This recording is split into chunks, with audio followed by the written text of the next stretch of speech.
Hey, this is Nika Monford, aka Tech Savvy Diva, Yo, this is Terrence Gaines, aka Brother Tech. and you're listening or watching the Snob OS podcast, the podcast for Apple snobs where we talk all things Apple and then some.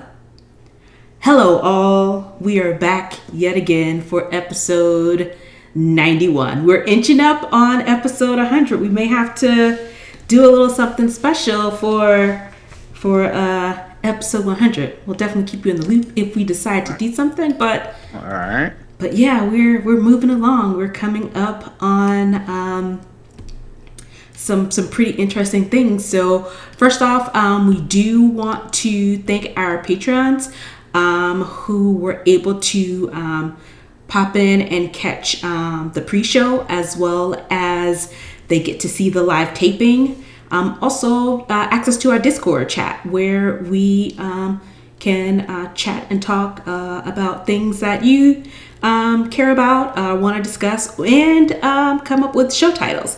We're definitely open for that based on who is in our live chat. And again, if you want to become a Patreon, you can.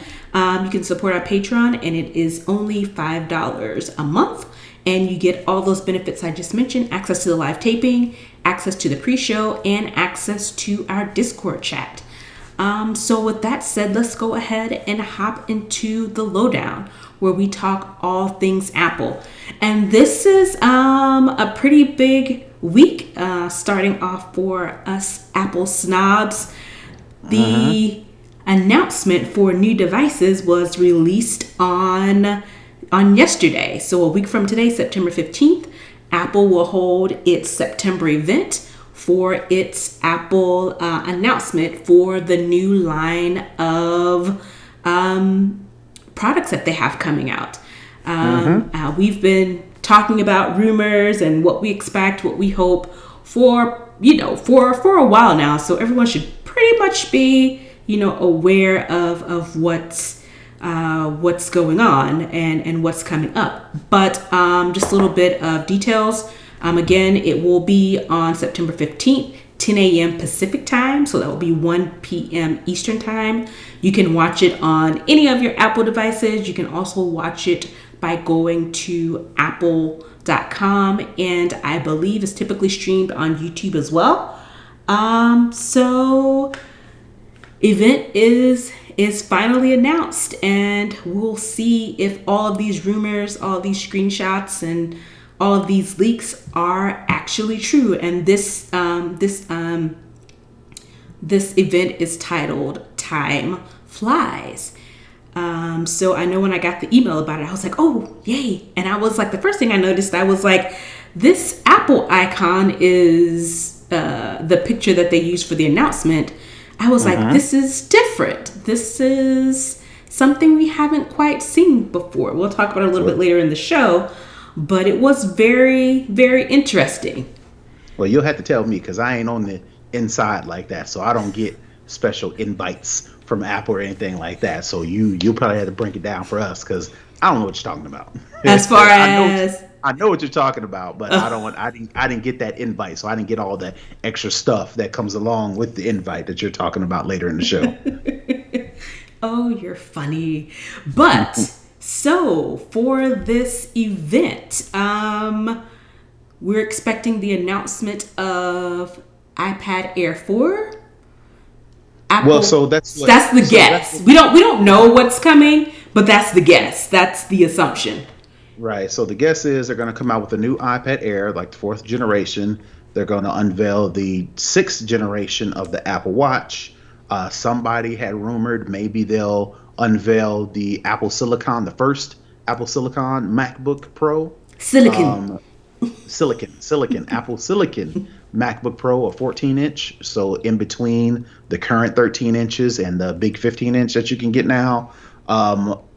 People are saying that this won't be the iPhone event, which to me, I can't remember if last year it was this early, but it seems kind of early for an iPhone event, which leads people to believe that since the supply chain says they're going to stagger the iPhone releases, there will be another Apple iPhone specific event later in October to push everything back maybe a little bit under 2 to 3 weeks to a month to Yeah. where they actually launch the iPhone devices. But we don't know We don't because know. it's all in September.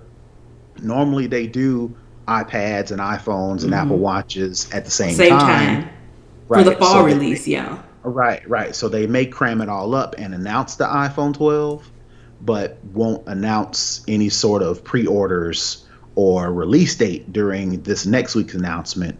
And then, they'll do what they've started to become typical, just to where maybe they'll, announce the iPhone 12, announce all the features, and then maybe a couple weeks in October put out another announcement, not a whole another event. But This an is just me announcement. speculating. Yeah. An announcement saying, all right, now we know the dates, and now you can go pre-order this date, and it'll be available in stores on this date. So all that to say, nobody knows for sure. So we'll have to wait until next Tuesday. Wednesday, Tuesday. next Tuesday on the 15th. Right, because there are also rumors. Of course, we talked about the over-the-ear headphones, AirPod Pros. I've been hearing some rumblings about the AirTag, which is essentially the tiles, and the other company that does tiles, that does something similar to this. They just made a new announcement that's saying you'll get a refund of, oh shoot, I should have probably put up the article, but they're announcing some sort of incentive for what would be the direct competitor to their product, which is AirTag. So that kind of also leans into so it may be something coming down the pipeline with AirTags as well, since tiles are definitely making their presence known a week Right. before Apple has their announcement. So it'll be interesting to see. Incentivize people to hang on because Yes. Apple's coming. Right. And to continue to buy our stuff before, Right. Apple presents its offering. And Right. I don't know about you, but if the iPhone 12 isn't announced on Tuesday, I think we may see the timeline explode a little bit. I think people are going to be really upset if they don't at least get some sort of indication or acknowledgement of the iPhone 12. I think it might be a bit of a problem. Well, it may be because people are not used to Apple saying anything other than iPhones in September. And if this were to be the event to where they did say everything except iPhones in September, I could understand people being confused. But if they have been paying attention to the journalists, the podcasts, the bloggers, the enthusiasts, all of them have been saying, hey, Apple's going to push the iPhone announcement back. They're going to push it back. They're going to push it back. So don't be surprised if it gets pushed back, right? So Right. people will probably still be, confused. But I would hope that if they are willing to hit Twitter to proclaim their disgust that Apple didn't announce an iPhone in September, but they haven't been paying attention on Twitter prior to where everything pointed to iPhone is pushed back to October, then those are just people who are just going to be mad anyway. So you really can't count them. Maybe I'm guessing the real ones know, I guess is what I'm trying to say. Yeah. True. But you know how brand wars are and how people just like to get Right. on and cause a kerfunkle where there is none. But I'm excited. Is there one thing that you're particularly looking forward to seeing or At the event? at the event? I'd be interested to see that. I'm definitely going to get the sixth generation Apple Watch. I'll probably plop down for that.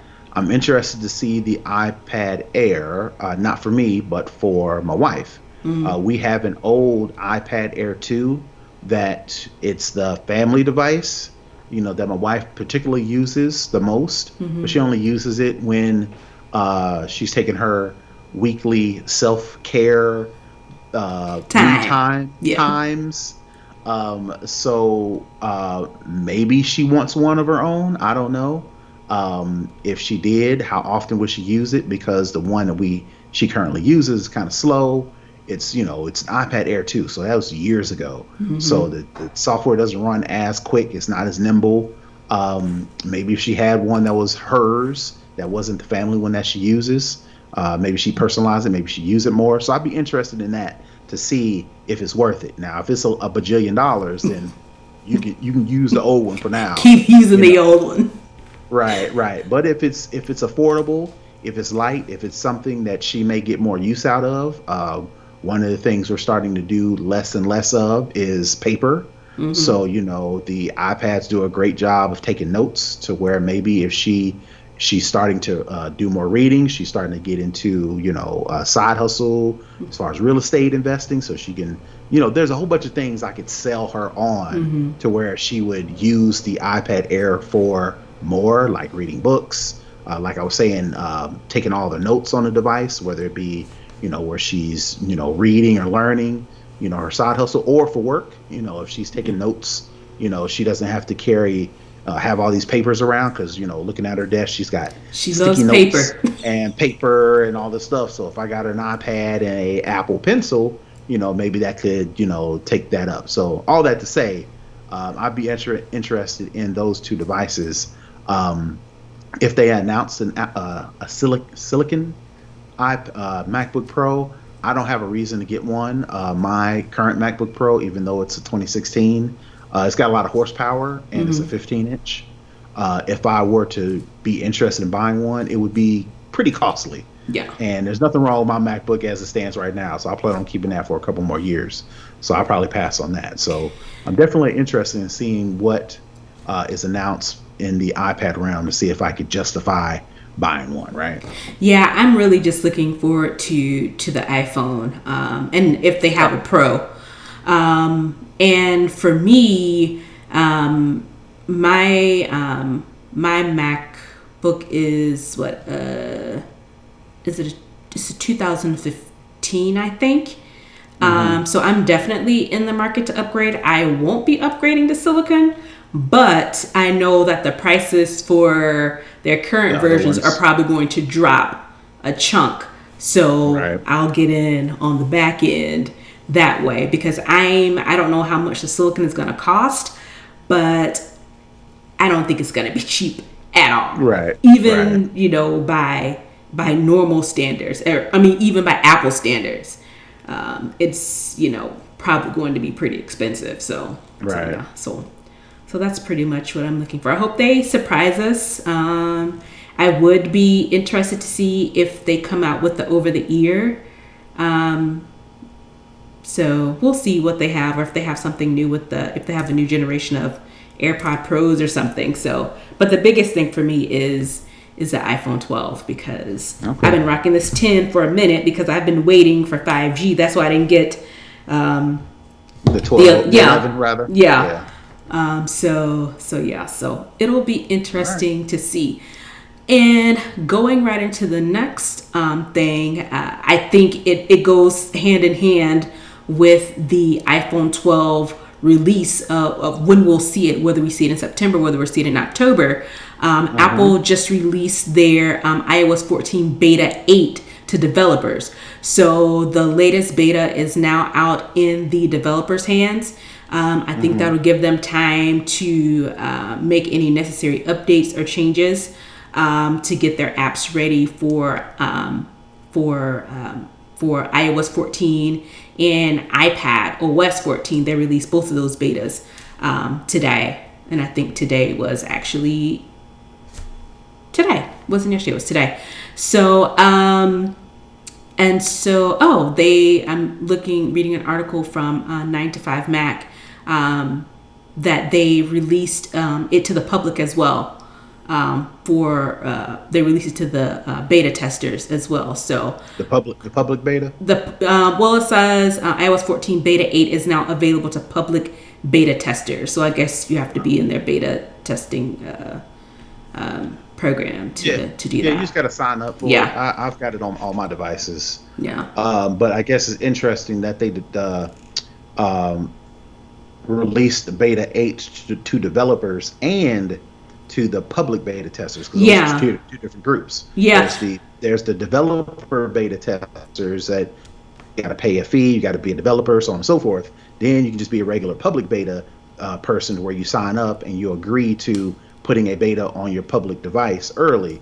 normally it's kind of staggered to where they'll Mm-hmm. do the developer beta first, and then maybe 2 or 3 weeks, I mean not that long, 2 weeks later they'll release to the public. The fact that they've done beta 8 to the developers and the public beta leads us to believe that Apple will announce iOS 14 at Tuesday's event, Yep. and to get everything ready for, like you said, for when the iPhone is either released or announced on Tuesday next week, or Or is pushed back October. to October in its own event.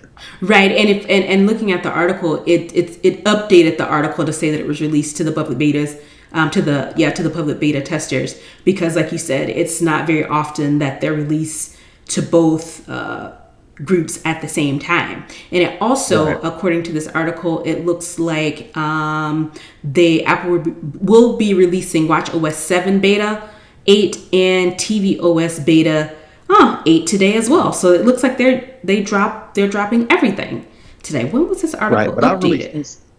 But I really don't see anything interesting in beta 8.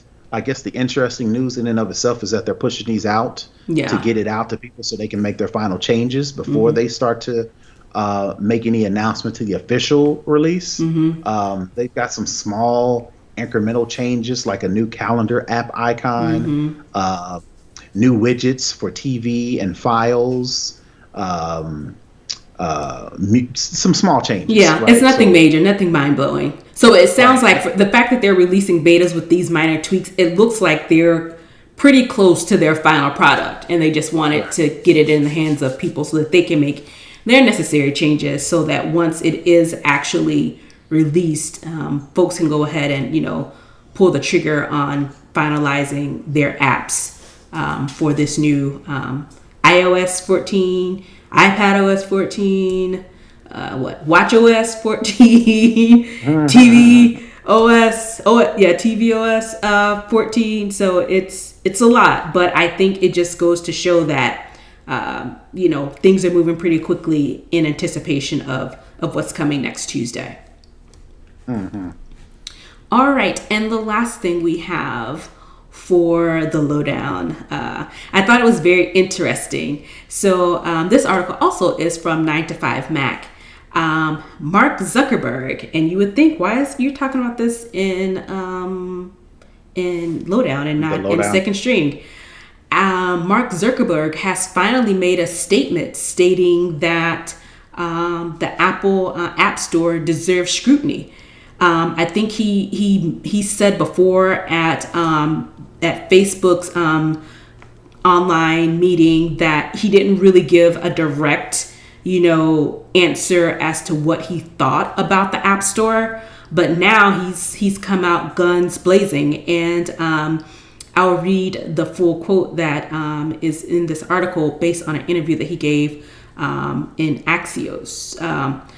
And he says, quote, "Well, I certainly think that they have the unilateral control of what gets on the phones in terms of apps." He replied, "I think it's probably about 50% of Americans who have smartphones and a lot more people around the world.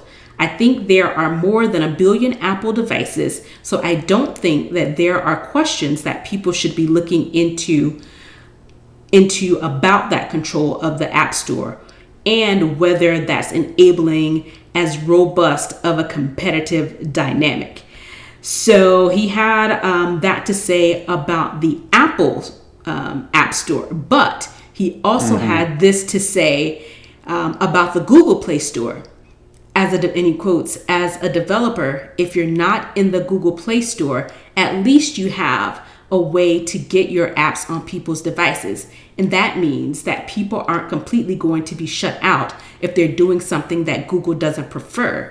I think that that's really important, that people have a way to create something and get it on devices if people want." Right.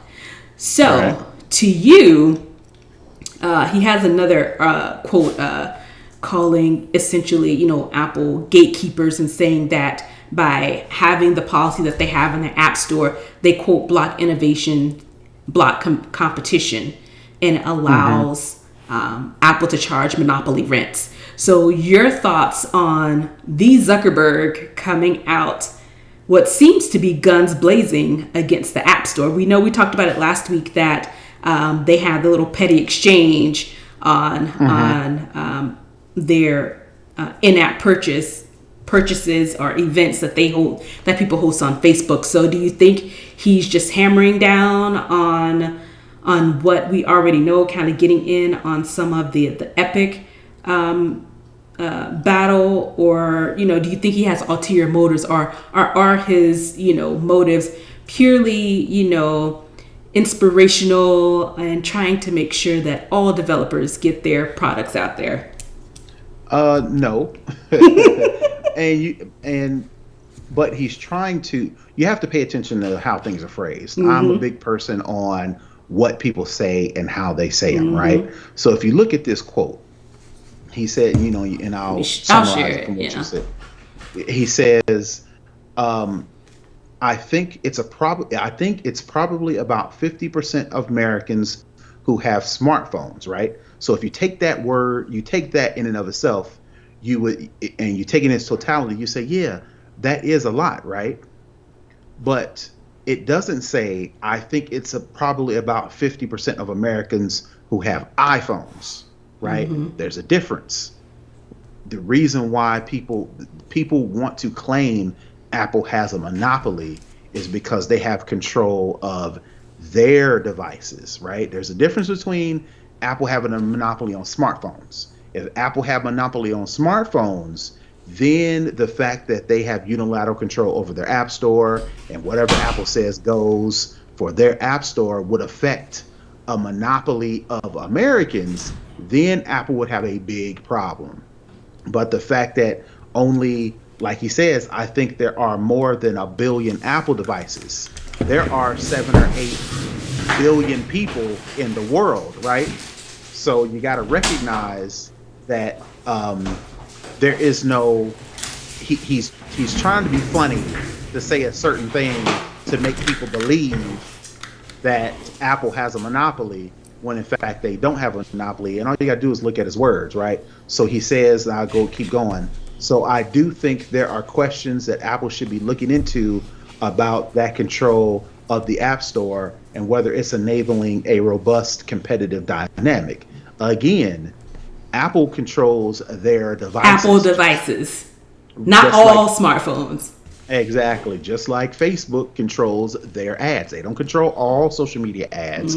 They control their ads, right? So you can take this same quote and turn it to Facebook and say, I think it's probably 50% of people who use Facebook, right? And whatever they say about their ads, so on and so. You can take that same statement and turn it on Facebook, and I'm pretty sure he would object to that. Right. So if you're going to object to Facebook having this unilateral control of their advertising marketing and how they do ads on Facebook, WhatsApp, and Instagram and Oculus, right, then he can't have anything to say about Apple and how they control their app store on their devices, right? And then you look at the second statement, like he was saying, and that means that this is about the Google Play Store, and that means that people aren't completely going to be shut out if they're doing something that Google doesn't prefer, right? Keyword. So Google prefers, right? So the whole thing about that is, yes, if I'm a developer and I want to put a app on Android phones, I don't necessarily have to go through the Google Play Store. I can go to Samsung, I can go to Tizen, I can go to Huawei, I can go to OnePlus, all these other Google device manufacturers. But if you have a Android app, you still have to go through Android, right? So the same thing with going back to smartphones and whole. If you want to get your app on a smartphone, sure, you may have some issues with Apple, but you still have Google, you still have Samsung, you still have Tizen, you still have Amazon has a Play Store, OnePlus, all these different manufacturers. You do have options. So that's the whole thing that kind of blows up all these statements about Facebook having issues, Epic having issues with Fortnite, some of these other app manufacturers. Yeah, you're locked out of Apple. Go on over there to Google then. and do your mobile apps. You still have those options. I think the Right. fact that think the people have the issue that they're using the antitrust and monopoly unfairly to Apple, even though Apple does have a lot of control. They only have control over their devices. Now Right. their devices are the most popular.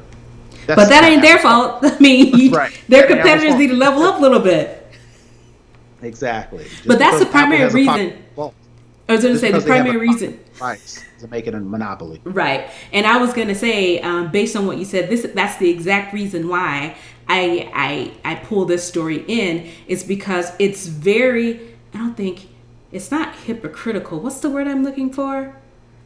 Um, um, I would say hypocritical. Okay, is it Uh, hypocritical? I was thinking of another word. It's very, I'll just say it's very interesting based on all of the issues that he's had with his company, how they make most of their money from their ads. You could, if you're using, apples to apples, like you said, this could be flipped to their ads. So I just find it very hypocritical of him to come out with this pretty, ballsy statement where he's been kind of tiptoeing around the issue for a while, for him to actually come out and essentially condemn and pile on to say, yes, the App Store is a monopoly. It is violating antitrust laws, knowing. and I don't. And he was trying to be slick, so Oh, he he didn't was go trying to be back. very slick. And I'm sure he ran this by his lawyers before he said it. Right, right. So he didn't say Apple violated antitrust, or Nope. he didn't say Apple had He's implying monopoly. it. He Yep. said it very slyly. I Yeah. think they should look in. That's something Donald Trump would say. I Yeah. think they should look into that. Right, Mm-hmm. right. As a way to not uh, blame them, but draw attention, which is Yeah. what he was trying to do. That's He was exactly what trying he to was draw trying to do. attention to the fact, because like your original point was, he's being a little bit petty, and the Mm-hmm. fact that they had an issue about Apple putting their changing the wording on their ads, and so on and so forth. The So he's trying privacy to. things coming with iOS 14. It's just really him trying to get his shots in because he's not happy with the way that Apple is going about, specifically as it relates to ads, because that's how Mhm. Facebook makes all their money. And I just find it very interesting that at this point in time he's now He's got something to chosen say. to say something, whereas before he's tiptoed around the issue. So you're not slick, Mr. Zuckerberg. I think pretty much everybody sees through this facade. Facade. Yeah. And Oh. especially if you look at this last quote, starting with, quote, Apple has this unique stranglehold as a gatekeeper on what gets on phones. Stranglehold and gatekeeper are two very buzzy words that really leapt out at me. And he's really, driving it home. But in the, oh, but not me. I'm not saying anything bad. I'm just, saying what I see, but I don't know. It's just maybe somebody should Right. think about it. So he's Right. he's and like I said, all of this got ran by legal before he said anything along the lines of any Mhm. of the quotes that he said in this article. He probably told legal what he wanted to say, and they told him how he could say it in his own words. Mhm. So yeah, so it's definitely very interesting, and definitely the timing is very interesting as well. So Yep. He got this election. He need to worry about his own issues. right, exactly. All right, so that's it for the lowdown. So let's head on over to Second String, where we talk all other tech, and we start off this week with Xbox and their new devices and their costs. You're a big Xbox gamer. I know you've been posting a lot more about it. So thoughts? Well, my original thoughts was, they were scared that Apple announced their September 14th event, and it's like, oh, well, we need to announce something so we can get people's money first before people go out and buy all these iPhones and all these iPads and all these Apple Watches. So let's go ahead and announce something, because before they have been close to the lip about how much these Series S and Series X devices are going to cost. They've been very tight-lipped about when they were going to ship. Now all of the sudden, All the Apple has information. announced Everybody's their got loose yeah. lips now. Now all of a sudden they're all forthcoming with all this information. Like not even a day, maybe the same day that Apple announced their September 14th event. So I found that kind of surprising that Xbox, like I said, any otherwise, you didn't know how much it was going to cost. We didn't know when it was going to ship. Now all of a sudden they gave us all the information, right? So for those who don't know, the Xbox Series X is the high end pro version that's going to have the 4K, it's going to have the next generation rendering, all the super califragilistic stuff that we expect out of a next gen gaming console. And then they've got a smaller, less entry level version, all digital. So it's not going to have a slot to where you can insert a game. You'll have to download and install all the games from the web, but that's going to be a smaller, sleeker, less expensive version. So the Xbox Series X, I have to put my notes in here. The Xbox Series X, which is the Pro version, is going to be Is that the black one? $499. The That's the bigger black one? one. Okay. I'm Yes, showing it the on the black screen, one. so yeah. Yeah, yeah, with the CD slot. Um, um, CD slot. I guess now it's a Blu-ray slot. I need to get my terminology together, right? So that was going to be $499, and then the smaller white one with just digital, being able to download digital, is going to be $299, and then the pre-orders start on the 22nd of September, and actual release date will be November 10th, right? Which is surprising to me because when you pre-order something, it's normally out, and maybe I'm an Apple guy because when Apple makes an announcement on a device, like the very next week or two, I can pre-order it, and then the next week or two it'll be available. You can tell because the pre-orders start on September 22nd, right? But it won't be available until a whole month after, on November 10th. So that leads me to believe that they had to rush and hurry up and make this announcement and Yeah. hurry up and get people's money before The Apple iPhone, gets the iPad, the watch, the the Apple laptop, Watch, everything. AirPods, the all that new stuff comes out between September 22nd and November. So it's like, all right, well, we need to hurry up and put something out so we can get people to pre-order this thing, so they have already allocated that money to where To us. then right to us. And then when Apple announces stuff, now you got to make a business decision. Okay, well, I've already put down for this Xbox device. Now, which one of these Apple devices, versus, before it was like, all right, well, now I've spent all my money on an iPad, an Apple Watch, an iPhone, blah, blah, blah, blah. Now I got to figure out how I'm going to spend this Xbox money, right? So smart on them. No, I don't throw no shade. I would have did the same thing too. So I need to get out in front of this whole iPhone thing because iPhone announcements are like a black hole and they suck everything down into it. So it's like, well, let's make this announcement. Let's get this news out ahead of time so we don't have to worry about all that much fallback or lack of attention, rather, when Apple does their announcements. So I put that out there for those two reasons. One, I'm a gamer, so I'm interested in this. And two, I found it interesting that they put it out ahead of They was time like, to wait, make it's sure. not ready for a few more months. But Right. let me let you know what's coming. So put your money aside, how much it's gonna cost. So if you go ahead and slide that $400, you go ahead and slide that, $250 over. Just keep it Yep. safe over Yep. there on the side for us.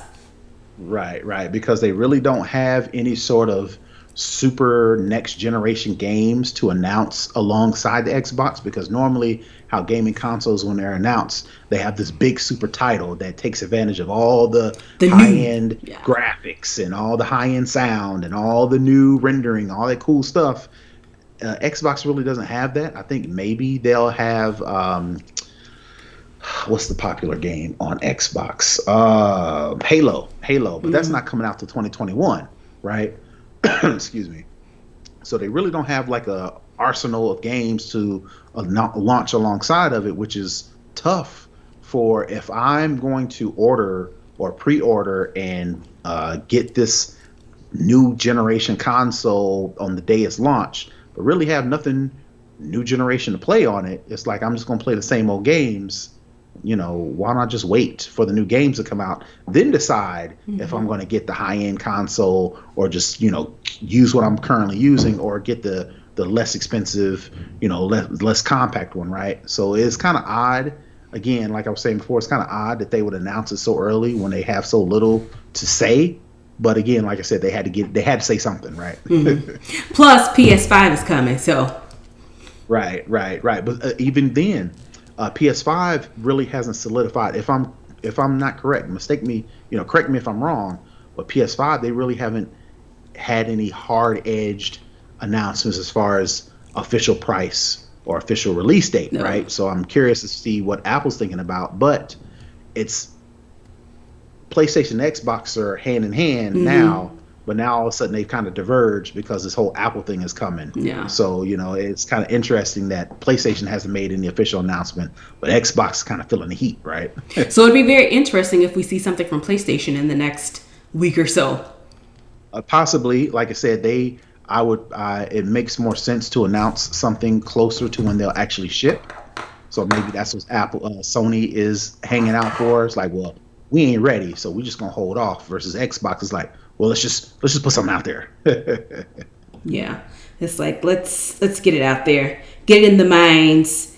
Get it on the radar of folks. All right. So the next thing, kind of in line with what we were talking about with Mark Zuckerberg, this Epic Games and Apple battle is still raging. It gets more and more, you know, complex as it goes along. But I want to talk about this particular story is because the makers of Fortnite, Epic Games, they want their cake and eat it too. So now they're saying, and I think they've made a request, and the lawyers for the company are arguing that if they don't get back in the app store, in Apple's app store, then their company will suffer irreparable harm. You can't have it both ways. You can't want to be in their ecosystem and play by your own rules, and you can't also not be in their system and still complain. You got to pick a side. You got to pick a struggle. You're either going to be Right. in there and complain or whatnot, but when you don't follow the rules and you get kicked out of the app store, you're complaining and you're trying to sue for that. Like, I don't know. Well, It's so crazy. well, it's I get what they're trying like to you do. They're said, trying to ride the fence. yeah, like you said, they're trying to have their cake and eat it too. So I'm gonna read this quote right from Epic. This was a clear warning to any other developer that would dare challenge Apple's monopolies. You either follow our rules or we'll cut you off from a billion iOS customers. Challenge us and we will destroy your business. In that quote, they didn't say anything about them initially sparking the fire and saying, Apple, y'all suck because y'all take so much money, and because of that, we're gonna launch this crazy smear campaign against Mm-hmm. y'all. And as a result of that, This is Apple why you are where you are. right. So it's like you said, they're trying to launch this assault against Apple and still be able to take the advantage of Apple and all of their customer base and all of their devices and all of the money that they would bring in, currently playing by Apple's Mm. rules. It's like you can't, like you said, you can't have cake, eat it too. You can't be mad against a machine. You can't rage against the machine, but get mad that the machine rages against you back, Right. right? You started all of this. You launched this. You are the one who kind of fired the first shot. Right. The And game's the game, yeah, so you got to play the game. so you got to play the game. And I don't know if they were expecting Apple to fold. They couldn't have possibly thought that. They couldn't expect that Apple would just say, "Okay, well, you don't like our the thing that developers have been, complaining about for years. Just because you're Fortnite and you're one of the biggest games out there, we're just going to fold for you." I have a hard time believing that they thought that this is how it would play out, that Apple would acquiesce to their demands. But it sounds Or like they did. or like you just about to say, or they did and assumed that Apple was going to do this, furthering the idea, like you mentioned with Facebook and Zuckerberg mentioning that they had this monopoly, this antitrust thing, to where if they can prove that them not being in the App Store causes irreparable harm and puts them out of business, it kind of proves their point that Apple does have this monopoly. And if you don't play by Apple's rules, you may lose a whole lot of business, if not lose your business, right? So it's almost like they threw themselves out as a sacrifice to prove their point. Well, if you throw yourself out as a sacrifice, be ready to get sacrificed because Be that's what ready to Apple get did. slaughtered because Right, you because that's are. what Apple did. They cut them out from the App Store, and whether or not they're being hurt or not, I don't we can believe. assume. Right, we can assume that they're losing money. It's a safe assumption to say that they're losing money, But it's but not this causing, irreparable quote, harm. irreparable harm to their Right, business. Get out of because here. again anybody that's got old iPhones, anybody that's got the current seasons of Fortnite, You can still anybody that play has them. updated, you can still get it. This is only for new people who go to the App Store and go to download Fortnite for the first time. Those are the people who can't get it. Everybody that had it prior to this whole thing still can do whatever they got to do, so And again, again, it's on mobile devices, which I don't think is their target audience anyway. like we've already mentioned, most people play Fortnite on a console anyway, and you can still do that, and you still got Google Play, so on and so forth, right? Right. So again, like you said, it goes back to having your cake and eat it too. Maybe they didn't think this was going to have an adverse effect. Maybe they thought they could. Like I mentioned, rage against the machine, say how unfair Apple is, say Throw out some how buzzwords, try and make Apple right, look bad, and but at the same time not lose any money by getting kicked out of the Apple Store, because they didn't think in a million years that they would that get Apple kicked would out. actually. Yeah. Right. They assumed that they could just be mad, be disgruntled employees, but not run the risk of being fired. Right. I don't Right. know too many businesses, ethical, morally or not. You can be mad at the company and get out on social media and say all these terrible things about the company, and then turn around and go work like nothing's happening. They're Or going to be fire you. surprised when they fire you. Like, Right. Yeah. how? The Right. audacity. Like, Right. how? So, yeah. So So yeah, interesting. so it's interesting, like you said, they're trying to, like you said, ride the fence, have the cake and eat it too. But obviously, that's not going to work. So it'll be interesting to see what happens, because this is not going to end anytime soon, and we'll see if Epic's got the gas in the tank to go the long distance. Because if you remember, the Apple versus Samsung thing lasted for Mm-hmm. years. So we'll see if Epic versus Apple will last as long. Yeah. I don't think they realize that Apple has the cash to really drag this out. And I think, you know, maybe Zuckerberg thinks if he kind of jumps in on this, it'll kind of speed up the process and help Hmm. out. But I don't think so. I'm like, Facebook has a myriad of issues. You need to be focused on those issues and Hmm. not on what's going Yep. on over here at Sure, Apple buddy. because you already got way too much to chew on. Hmm. So, all right. So the last thing I did want to talk about in second string is not necessarily an article. It's something that I think I just wanted to bring to attention. I know that we talk a lot about security and passwords, so I just wanted to show this graphic so that people could kind of get an idea of how vulnerable you can be. So this particular graphic, I saw it on Twitter, and it gives you how long it takes for a hacker to brute force your password. And by brute force, it means just manually, if you have 4 characters, 1 1 1 1 1, and just going 1 1 1 1 2, just going through manually going through the increments of figuring out your password, not using an algorithm, not using any additional software, but just manually trying to figure out your password by going through the different possible iterations. And if you look at this screen, it will tell you how quickly a hacker can access your password, can figure out your Well, password. well, just a heads up. So brute force does take software, and it does take algorithms, and it does do an automated process. And the reason why, like I don't know if you have it on screen, Yeah, it's on screen. but Okay, so the reason why it can do it instantly is because these brute force attacks, These bots are running the numbers. it's so fast through this program that if you have four characters with numbers only, no letters, no uppercase, no lower, nothing, just straight up numbers only, this brute force software that they throw on your password, it'll get it just like that. Same thing with five characters, same all the way up to 10 characters. If you just have numbers, they press start on this brute force application, it'll crack your code just like that.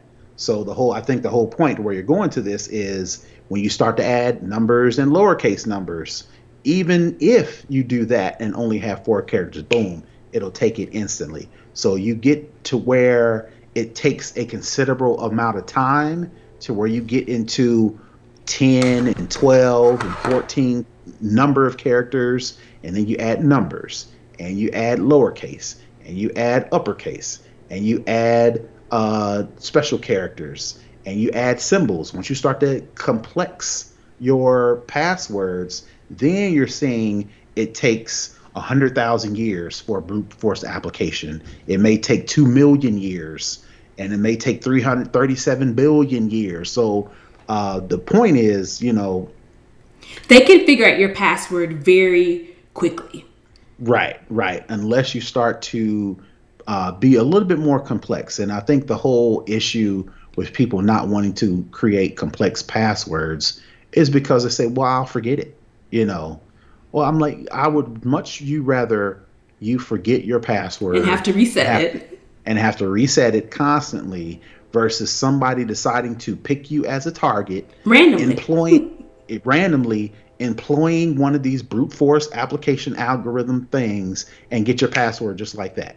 And then knowing that you don't want to create a complex password for this, you probably created the same simple password for your computer and the same password for your banking account and the same password for your mortgage and the same password for all these different things, to where not only did they just get the password to your laptop, they also got your bank accounts, they also got your mortgage Everyone you statement, they got. also got social media accounts, because you use the same simple Password password everywhere. for everywhere. So this is just like a visual reminder to how important serious you should take passwords, because if they decide to pick you as a target and you've got one of these super simple passwords, they can crack it just like that. It don't take them 40 or 50 years. It don't take them trying to socially engineer anybody, calling somebody pretending to be you. They don't have to do all that. Or If you got a or what simple I've pass, or what also, sorry to interrupt, but also what I've seen, and I've tried to warn people against it. When people do these things on Twitter, take your street name and your dog's name, and that's your stripper name, or that's your whatever name. right. That's another way that people can mine your data Oh yeah. and figure out your answers to your security questions. Enter your year and find out what here's the things I see on Facebook. Enter your birthday, so the 1st through the 31st, and it'll tell you which pop star are you. And then in another one later, they'll say enter your year and find out what was the most popular song, the top 10 song on the Billboard charts that year. So now they got the day that you were born and they got the year. And then you see another one, enter your first name and the last four digits of your phone number to find out which reality housewife you are. So all they're doing is compiling all this Your information profile. on you, right? To where if you do these things enough, they'll have all your information in Yep. bits and pieces, and you're not thinking anything of it because this It's a one time game. right, it's your game. So if you rewind back to Cambridge Analytica and Russia and the 2016 elections, this is exactly how they were able to manipulate the election, because people were doing these stupid quizzes to where they were creating your profile, and that's how they used your profile to put out information directly to you to get the information that they needed to enable to rig the 2016 election. Yeah. So this just fast forward to right now. We've got an election coming up. Everything is more social than ever. We got politicians. We got the president is on Twitter all the time. We got Facebook.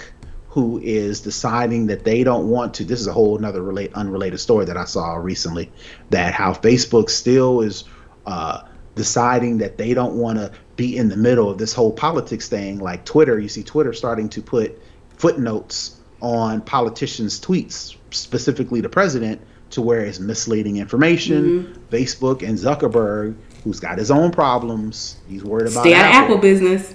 He needs to be worried about sweeping around your own front door before you try and sweep around somebody else's.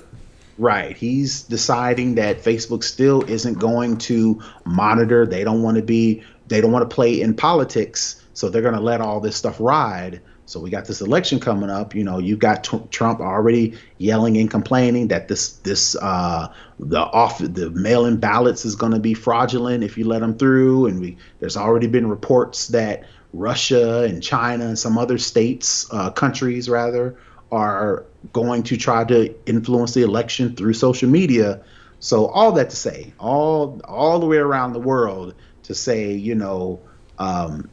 being safe on social media and creating complex passwords is the least you can do, to where if you decide to be a target, you can't just be hacked just like that, because this graph that Nika put up, it shows if you got a simple password and you decide and they decide you're that target, they'll get your password just like that. And even it's not even necessarily so much as the number of characters, because they can figure out your password instantly, whether you have 4 characters or 10 if they're numbers only. So it's not just about the length of the password. It's about the characters that make up the password. And even if you get a little fancy and you do what I think one of them is, you have 8 characters and you used uppercase and lowercase and numbers. So you have the length, which I think 8 is usually recommended. You have the length, you have 2 different cases of letters and numbers. It still would only take an hour to crack your password. Right. Yep. So just get out of the idea of trying to come up with something simple that you can remember every single day. And we keep harping on it, but use a password manager to where you don't have to worry about remembering passwords. Or even just your keychain on your app. If you have an iPhone. Right. That's built in. Let them generate a super complex password with 18 characters that's got upper, lowercase, letters, symbols, all that jazz. You don't have to remember it. Copy and paste it into your whatever you're entering in. Then that way, at least, it'll take them 2 million years to crack your account versus 8 seconds, right? Because somebody a smart hacker, they can let an application run on your password, on your accounts, and go get some coffee. And by the time they come back and get their coffee, they got all your password information. Don't make it that simple. Yeah, or even just make multiple servers just kind of chill in the background, not even their main machine, just churning through all these different iterations. When you think about, even when it comes to weeks or months, that's just chilling in the background. That's not even at the forefront. And when they get a hit, bing, bing, bing. Oh, let me go and see what this is, and there they go. So definitely, we say this to make sure that you're protected, your family's protected. Identity theft is real. And as people get more desperate in these times because they aren't able to work, they aren't making money, people get desperate. And as people get more digital. Yeah. And just some people are bad. They just want to be criminals. So you always have to, keep that in mind. So I definitely did want to show that, because when I saw the graphic, I was like, that's very interesting. A very interesting graphic that I just happened upon. Okay. So I believe that's it for second string. We are going to head over to For the Culture. And I actually saw this right before we recorded the show. I was still working on the show notes. It's been a crazy busy day. And a friend on Instagram, she DM'd me and said, hey, take a look at this. And she was like, maybe for your podcast. And so I was like, I'm doing the show notes now. And I'll definitely put it on the doc. And she was like, no, I was thinking, you guys would probably want to be a part of it. So Charlemagne the God, a radio personality out of New York, longtime host of The Breakfast Club, very controversial. along with iHeartMedia, which is a huge media conglomerate. They are going to launch a Black Effect podcast network. Along with Charlemagne in conjunction with Charlemagne and iHeartRadio, they, like I said, they are going to create this network so that I'll read from the article that I'm reading from CNN. It quotes, bringing together the most influential voices in Black culture for stimulating conversations around social justice, pop culture, sports, mental health, news, comedy, and more. It goes on into more detail about, what's going to be on there, how it's going to be curated. But I wanted to mention, do you think that this is needed? Do you think that we need a Black podcast network? And also, as I mentioned, Charlemagne the God is a very controversial figure. Do you think he's the right person to be the face of that? Well, to answer the second question first, he is a good person to launch this because of his influence. He is. I don't follow them every single day. I catch snippets of their show every once in a while. But in totality, he has become less of a character. He's been less controversial, and he has been more focused on, Black excellence. He has been focused on amplifying Black voices. A lot of people think of the Breakfast Club. Think they just talk gossip. You think they just talk about the latest celebrity news. They bring their own drama. But a lot of the guests that they've had on in recent years, in recent months rather, you think of the whole issue with Vice President Joe Biden, him making that comment to where if you don't vote for me, you're not Black. He made that comment on their podcast, on their radio show, right? Mm-hmm. So the fact that he had Hillary Clinton on there when she ran for president, and the whole infamous hot sauce in my bag thing, mm-hmm. that was on their show, right? And these are two white politicians coming on their show because they knew that Charlemagne the God and the other hosts and DJ Envy for the Breakfast Club, they've got that ear to the audience that they're trying to reach. So all that to say, as far as being Charlemagne the God, the person to do it, he is a good candidate to do something like this. It'll be interesting to see how much influence he has over the shows that come on this Black Effect network. Is he just the face of this thing?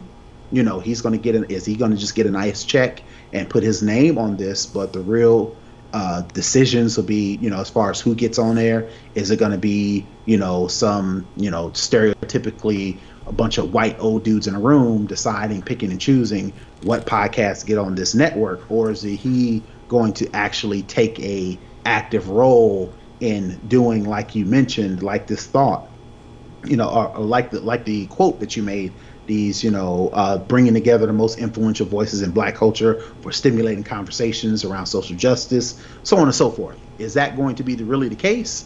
Or are we going to get more of the Breakfast Club, which is just the majority of it is gossip and pop culture, which, we need more of that, right? Yeah. So that'd be interesting to see. So in the article, it does say that he has curated the network's lineup of podcasts, and many will be hosted by women. I think that's smart on his part because he does not have a great history with women. He has been and said, and in his past has some very not so great interactions, even some harmful interactions with women, particularly Black women. So he also says, quote, he's always been surrounded by nothing but Black women, personally and professionally. So he set out to amplify those voices. And it sounds like, from reading, the slate of 18 announced podcasts will include comedian and actress Jess Hilarious, who is very problematic in her own right. but you also have people like social justice activist Tamika Mallory, and attorney Ebony K. Williams. So it sounds like he has some influence on what gets put on the air and who gets put on the air. So, that seems to answer that question. Right. Like I said, I'm not a day-to-day follower. I'm definitely not a what you would call a fan No. of the Breakfast Club. I catch some of their clips on YouTube every now and again when they show up in my feed, but I'm not, looking for their things every day. But from what I can tell, yes, he most definitely he has said some very problematic things as it relates to women, as it relates to black women specifically, in the past. But I can attest to, as of recent, he has started to make a change. He has acknowledged, so much so that he has been problematic as it relates to black women. And maybe this is a result of him trying to turn that corner, maybe by mentioning all of the comments about, I've been surrounded by black women personally and professionally, and I've set out to amplify their voices. Maybe this is his amends, for lack of a better term, to start to turn that corner and show, versus just saying that he's turned this corner and he acknowledged that I disrespected black women and I'm not going to do that anymore. So maybe this is his put his money where his mouth is. Again, we'll all have to see, because again, nothing outside of this Black Effect podcast network is just re-airing Breakfast Club stuff right now. And like you mentioned, he's got podcasts in the pipeline, but nothing's really come to fruition yet. So we'll have to see if this really takes off. In addition to how much influence he has around the curation and the selection of these podcasts, I'd also be interested to see what the ownership looks like. Like, how much of this does he own? He's inked a deal with iHeartRadio. I think that's what it was. It's iHeartRadio. So does he have ownership, or is he just the director, the curator? Does he own any of it? Because so are they giving him, like, say, maybe 5% ownership in iHeartRadio, or is it just like you said? Is he just going to be an employee of iHeartRadio? Exactly, because this comes off of the heels of Joe Budden having issues at Spotify, because he came into some contract negotiations and they didn't work with Spotify because he was one of the number one podcasts on Spotify. Their negotiations didn't work. Joe Budden said, I'm out. So he pulled all his stuff from Spotify.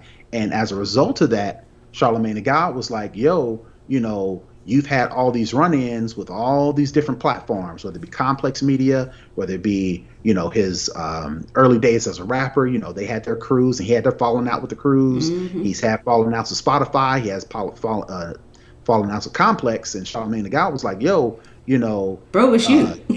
It's you, right? And one of his taglines, Charlamagne said, was, it's not what you're worth, it's what you can negotiate when it comes to business, right? So he was making the comment that Joe Budden is a terrible negotiator, and he's had these issues that stem back to him. Joe Budden's retort to that was, I own everything that I do. So if I don't like what's going on with the negotiation, if I don't like what's going on with my current situation, I own it all. I can pick up and go and put my stuff elsewhere because I own it. And Charlamagne Tha God, he's just an employee. If whatever radio station, I can't remember the name of the radio station, if iHeartMedia, if he has a following out with them and they decide to drop him, what does that mean for Charlamagne Tha God? What does that mean for all this other stuff, like this Black Effect podcast network? How does that hang? Can he take that with them? Or do they just push him out the door and say, we own this, all his work and all the people that he brought in? Exactly. So where does that leave them? Or where does that leave him? He can't pull a Joe Budden, presumably. I don't know how this deal is structured. He can't pull a Joe Budden and say, oh, y'all have a fallout with me? All right, well, let me take all these other podcasts and take them with me and go to Spotify or go to, whatever the case may be. Yeah. Is he just pushed out the door? Is he fired as an employee? right? So that'd be interesting to see as well. Yeah, because at the end of the day, ownership is key, and that's where true change happens.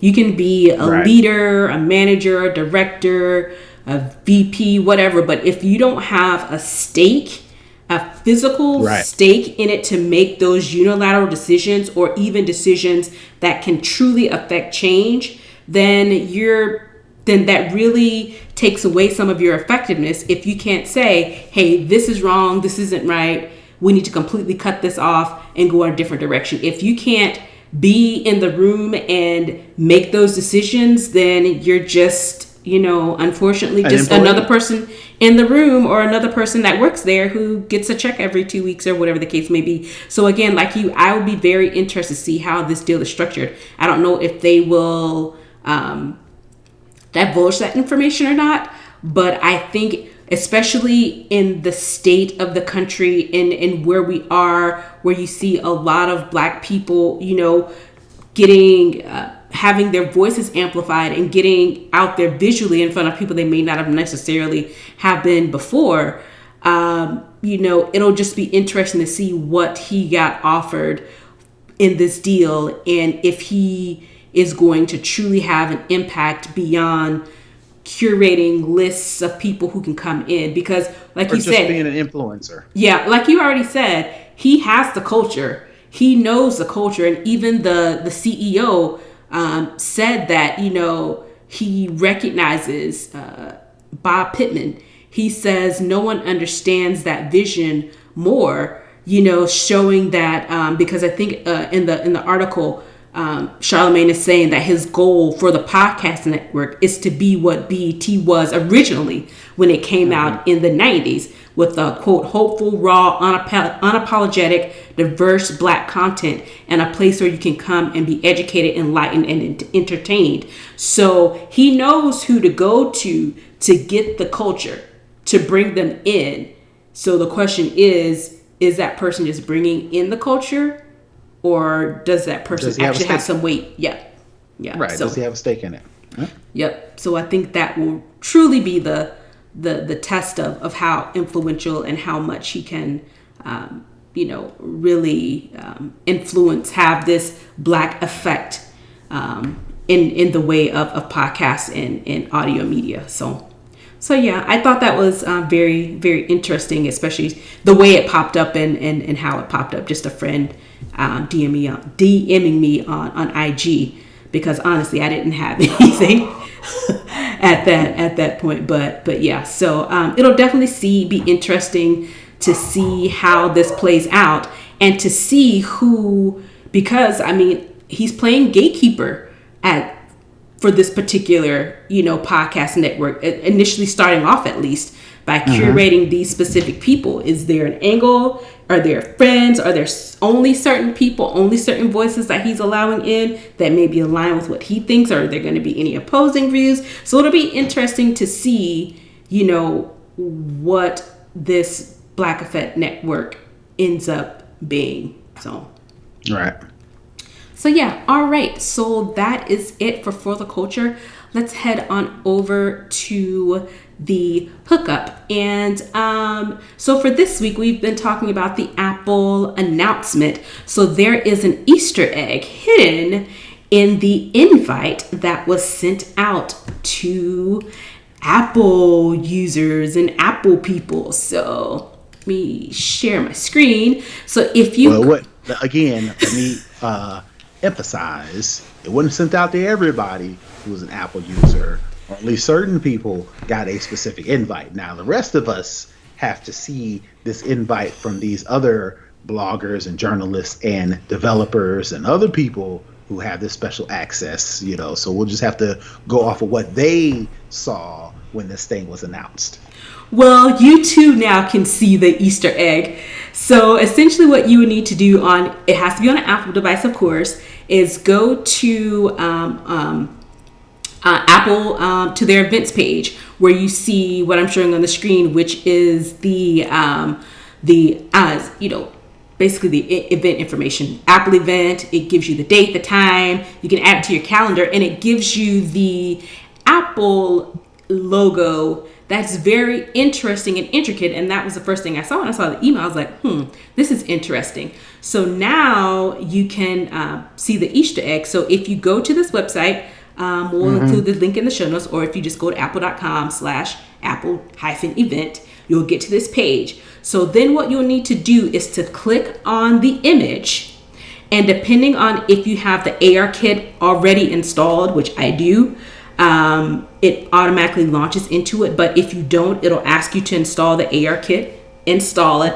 And then what you do is you need to scan your phone over the area that you're in. And what it'll do is it will put this particular app logo in the background behind your computer. So it's just a nifty little way to engage users. And I think since Apple is really going more along the AR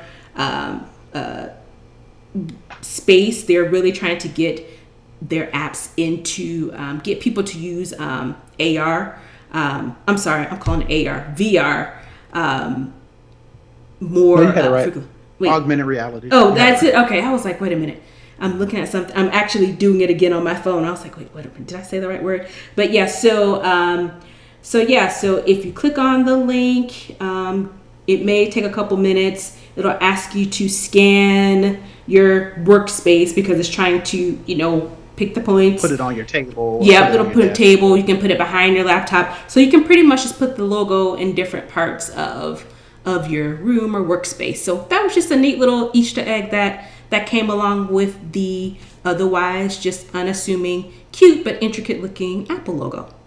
Yeah, and what it does, the Apple logo that you see in the invite is in the shape of an apple. So if you do all the processes that Nika mentioned, click on the thing, put it on your desk, it'll actually unveil the actual date of the event. So it'll say 9.15, and then it'll curl back up into the Apple logo that you see on the invite, and vice versa. So it's like a little AR trick that you can put on your desk. Phone around, yeah. Right, and see the actual date in addition to just this Apple logo with these squiggly lines. Yep. So that's the hookup for this week. All right. With that being said, I think that is it for this week. Unless you had anything you wanted to talk about or to hook up. Okay, cool. All right. So that is it for this week. Definitely download, rate, and review us on Apple Podcasts, Google Podcasts, and Spotify. You can also engage with us on Twitter, Instagram, and Facebook. We're at SnobOScast everywhere. You can also watch us in our previous shows on YouTube at SnobOS. You can also send us comments, suggestions on our website, snoboscast.com. Also shoot us over an email if you want at snoboscast@gmail.com. And don't forget, you too can become a patron and support the podcast, which allows us to do different things and bring you updated and hopefully merch and different types of content. You can do that at patreon.com/snoboscast. And for $5 a month, you will get access to the pre-show content, access to the live taping of our show, and access to our Discord live chat. And with that, I think that's it. See you next week. Bye. Peace.